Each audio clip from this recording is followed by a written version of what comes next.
حضرت عائشہ فرماتی ہیں کہ حضور اکرم صلی اللہ علیہ وسلم نے اپنی بیویوں کے لیے باریاں مقرر کر رکھی تھی، لیکن پھر ایک وقت ایسا آیا کہ بسم اللہ الرحمن الرحیم۔ حضرت ابو ہریرہ رضی اللہ تعالی عنہ بیان کرتے ہیں کہ رسول اللہ صلی اللہ علیہ وسلم نے فرمایا، ایمان کے لحاظ سے مومنوں میں سے اکمل وہ ہیں جو ان میں سے اخلاق کے اعتبار سے بہت عمدہ ہیں، اور تم میں سے اچھے لوگ وہ ہیں جو اپنی عورتوں کے لیے بہتر ہیں۔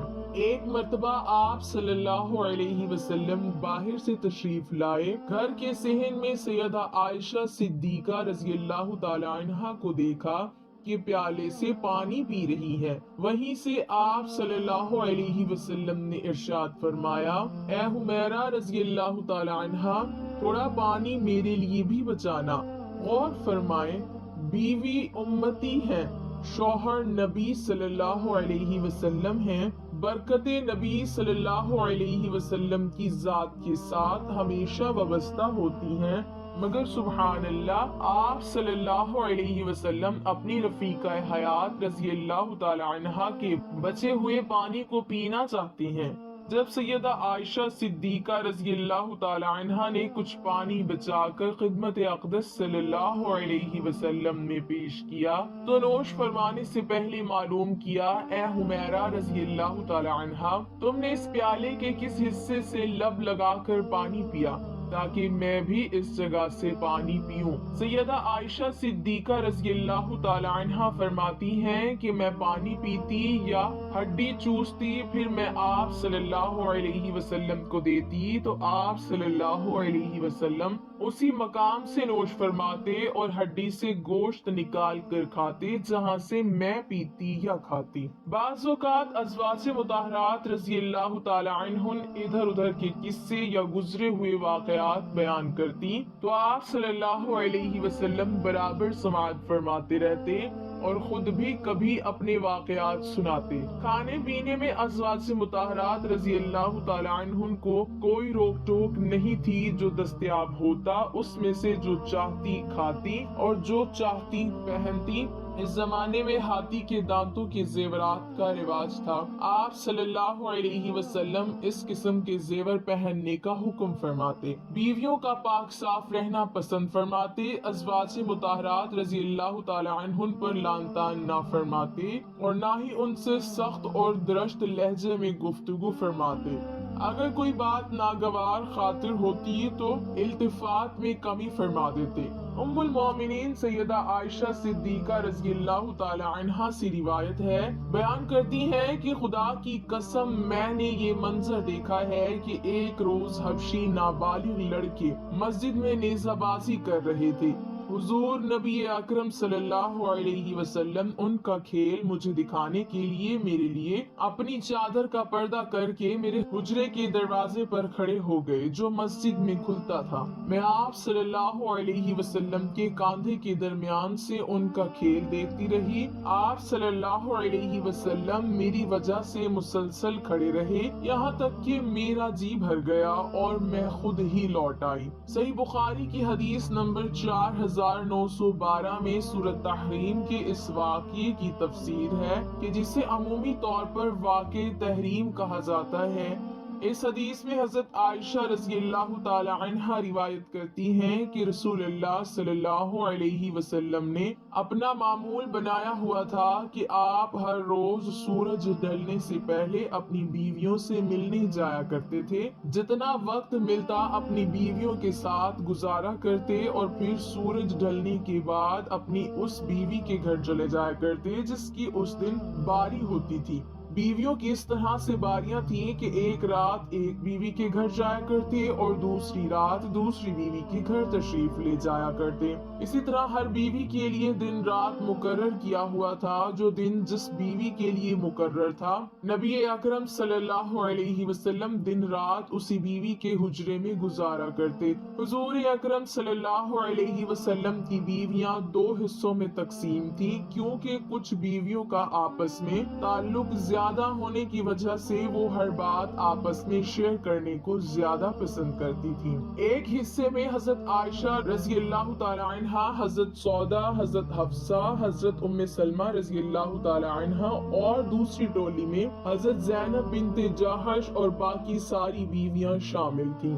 حضرت محمد صلی اللہ علیہ وسلم روزانہ معمول کے مطابق اپنی بیویوں کے گھر جاتے اور آخر میں اس بیوی کے گھر چلے جاتے تھے جہاں رات رکنا ہوتا۔ ایک وقت ایسا آیا کہ نبی اکرم صلی اللہ علیہ وسلم حضرت زینب بنت جحش رضی اللہ تعالی عنہا کے گھر زیادہ وقت گزارنے لگے تو دوسری بیویوں نے محسوس کیا کہ نبی اکرم صلی اللہ علیہ وسلم ہماری نسبت حضرت زینب کے پاس زیادہ وقت گزارتے ہیں۔ ایک دن سب اکٹھی ہوئیں اور ایک دوسرے سے معلوم کرنے لگیں کہ کیا وجہ ہے کہ نبی اکرم صلی اللہ علیہ وسلم حضرت زینب کے گھر زیادہ وقت گزارتے ہیں۔ تو معلوم ہوا کہ حضرت زینب رضی اللہ تعالی عنہا کے گھر کسی رشتہ دار نے شہد تحفہ بھیجا ہے اور حضرت زینب رضی اللہ تعالی عنہا وہ تحفہ روزانہ حضور اکرم صلی اللہ علیہ وسلم کی خدمت میں پیش کرتی ہیں، جو کہ نبی اکرم صلی اللہ علیہ وسلم کو شہد بہت زیادہ پسند ہے۔ اس شہد کو مزے مزے سے پینے میں نبی اکرم صلی اللہ علیہ وسلم زیادہ وقت لگا دیتے تھے۔ اسی وجہ سے حضرت محمد صلی اللہ علیہ وسلم کا زیادہ وقت حضرت زینب کے گھر گزرتا رہا۔ حضرت عائشہ رضی اللہ تعالی عنہا، حضرت سودا رضی اللہ تعالی عنہا اور حضرت حفصہ رضی اللہ تعالی عنہا کے پاس تشریف لائیں اور فرمانے لگیں کہ حضرت محمد صلی اللہ علیہ وسلم حضرت زینب کے گھر زیادہ وقت لگاتے ہیں، اسی وجہ سے ہم نبی اکرم صلی اللہ علیہ وسلم کے وقت سے محروم رہ جاتی ہیں۔ کوئی ایسی بات بتاؤ جس کی وجہ سے محمد صلی اللہ علیہ وسلم حضرت زینب کے گھر وقت کم دیا کریں۔ انہوں نے آپس میں یہ سوچا کہ جب نبی اکرم صلی اللہ علیہ وسلم ہمارے پاس آئیں گے تو ہم سب نبی اکرم صلی اللہ علیہ وسلم سے ایک ہی بات کہیں گے کہ اے حضور آپ کہاں تھے؟ اتنی دیر ہو گئی، ہم آپ کا انتظار کر رہی تھی۔ جب نبی اکرم صلی اللہ علیہ وسلم اس کا جواب دیں گے تو ہم سب یہ کہیں گی اے اللہ کے نبی، آپ صلی اللہ علیہ وسلم سے مغافیر کے پھول کی بو آ رہی ہے، ایسا لگ رہا ہے کہ آپ مغافیر کے پھولوں کا رس پی کر آئے ہیں۔ اور نبی کریم صلی اللہ علیہ وسلم کی یہ عادت تھی کہ آپ کو کسی قسم کی بھی بو بالکل پسند نہ تھی۔ آپ صلی اللہ علیہ وسلم سے ہمیشہ خوشبو ہی آیا کرتی تھی۔ جب نبی اکرم صلی اللہ علیہ وسلم حضرت حفصہ رضی اللہ تعالی عنہا کے پاس تشریف لائے تو انہوں نے پوچھا اے اللہ کے نبی آج کافی دیر سے آئے ہیں، سب ٹھیک تو ہے؟ اس کا جواب دیتے ہوئے نبی کریم صلی اللہ علیہ وسلم نے فرمایا میں زینب کے گھر سے شہد پی کر آ رہا ہوں۔ حضرت عائشہ، حضرت سودا، حضرت حفصہ اور ام سلمہ رضی اللہ تعالی عنہا نے نبی اکرم صلی اللہ علیہ وسلم کو کہا اے اللہ کے نبی آپ کے منہ مبارک سے مغافیر کے پھولوں کی بو آ رہی ہے۔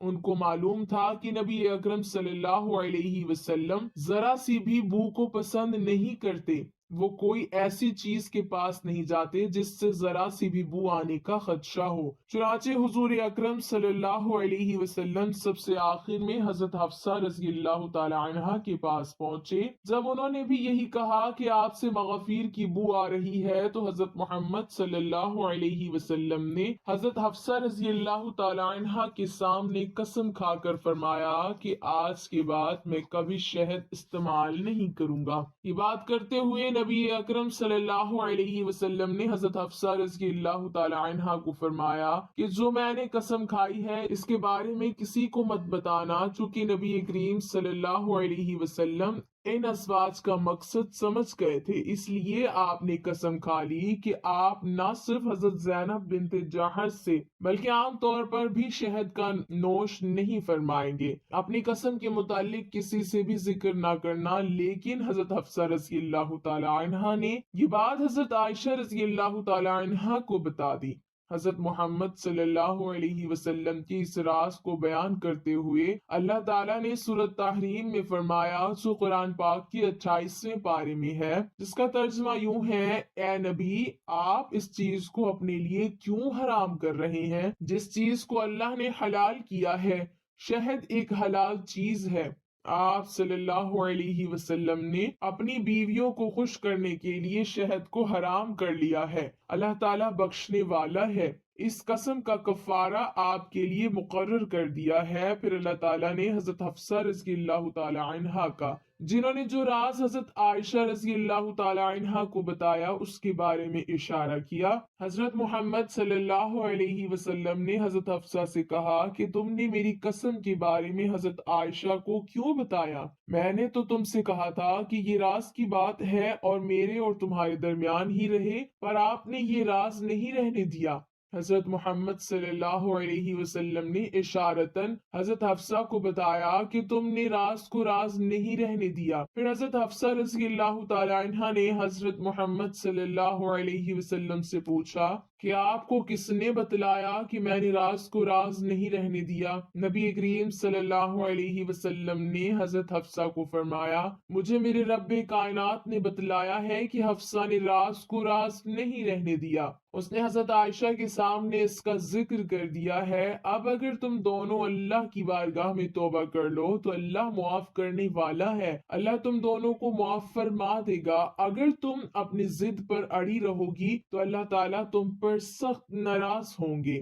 اللہ تعالیٰ اور اس کے فرشتے میرے مددگار ہیں۔ سورۃ تحریم آیت 1 تا 5 میں اللہ پاک اس واقعے کو یوں فرماتا ہے: اور یاد کرو جب نبی نے اپنے بعض عورتوں سے ایک پوشیدہ بات کہی، پس جب اس نے اس بات کی خبر دی اور اللہ نے اپنے نبی کو اس بات پر آگاہ کر دیا تو نبی نے تھوڑی سی بات تو بتا دی اور تھوڑی سی ٹال گئے۔ پھر جب نبی نے اپنی اس بیوی کو یہ بات بتائی تو وہ کہنے لگی، اس کی خبر آپ کو کس نے دی؟ کہا، سب جاننے والے، پوری خبر رکھنے والے اللہ نے مجھے یہ بتلایا ہے۔ اے نبی کی دونوں بیویوں، اگر تم دونوں اللہ کے سامنے توبہ کر لو تو بہتر ہے، یقیناً تمہارے دل جھک پڑیں گے، اور اگر تم نبی کے خلاف ایک دوسرے کی مدد کرو گی، بس یقیناً اس کا کارساز اللہ ہے، اور جبریل ہیں اور نیک اہل ایمان اور ان کے علاوہ فرشتے بھی مدد کرنے والے ہیں۔ اس کے بعد حضرت حفصہ اور حضرت عائشہ رضی اللہ تعالی عنہا نے اپنی غلطی تسلیم کرتے ہوئے اللہ پاک سے توبہ کی، اور پھر اللہ کے نبی نے اپنی قسم کا کفارہ ادا کیا۔ اگر یہ کوئی عام بندہ بات کہہ دیتا تو اس کا کسی بھی قسم کا کوئی فرق نہ پڑتا، لیکن نبی اکرم صلی اللہ علیہ وسلم تو اللہ کے نبی ہیں، ان کی ہر ایک بات منہ سے نکلی ہوئی سچ اور حق ہوتی ہے۔ اگر اللہ پاک نبی کی اس قسم پر کفارہ مقرر نہ کرتے تو یہ رہتی دنیا تک شہد پینا منع فرما دیا جاتا۔ اللہ تعالیٰ نے نبی اکرم صلی اللہ علیہ وسلم کو اس لیے قسم کھانے کا کفارہ مقرر کیا کہ اگر میں کسی چیز کو حلال کرنے والا ہوں تو آپ صلی اللہ علیہ وسلم اس کو حرام کیوں کر رہے ہیں؟ سورہ نجم میں اس طرح حکم آیا ہے کہ میرے نبی اپنی مرضی کے مطابق بات نہیں کرتے، وہ وہی لوگوں کے سامنے بیان کرتے ہیں جس کا میں حکم دیتا ہوں۔ آپ اپنی بیویوں کو خوش کرنے کے لیے ایسا ہرگز نہ کریں، کسی کی خاطر بھی حلال کو حرام نہ کرو اور حرام کو حلال نہ کرو، نہ اپنے منہ سے ایسے الفاظ کہو اور نہ ہی اس پر عمل کرو۔ آج کے دور میں انسان زبان سے تو حرام نہیں بول رہا، انسان حرام پر عمل کرتے ہوئے اس بات کا خیال نہیں کرتا کہ ہم حرام کام کو سر انجام دے رہے ہیں۔ آج کل ہمارے نزدیک حرام نام کی تو کوئی چیز ہی نہیں، ہم گناہ کرتے ہوئے محسوس ہی نہیں کرتے کہ ہم گناہ کر رہے ہیں۔ اللہ پاک سے دعا ہے کہ اللہ ہمیں نیک کام کرنے اور برائیوں سے دور رہنے کی توفیق عطا فرمائے، ہمیں نبی کریم صلی اللہ علیہ وسلم اور ان کی پاک آل سے بے پناہ محبت عطا فرمائے، آمین۔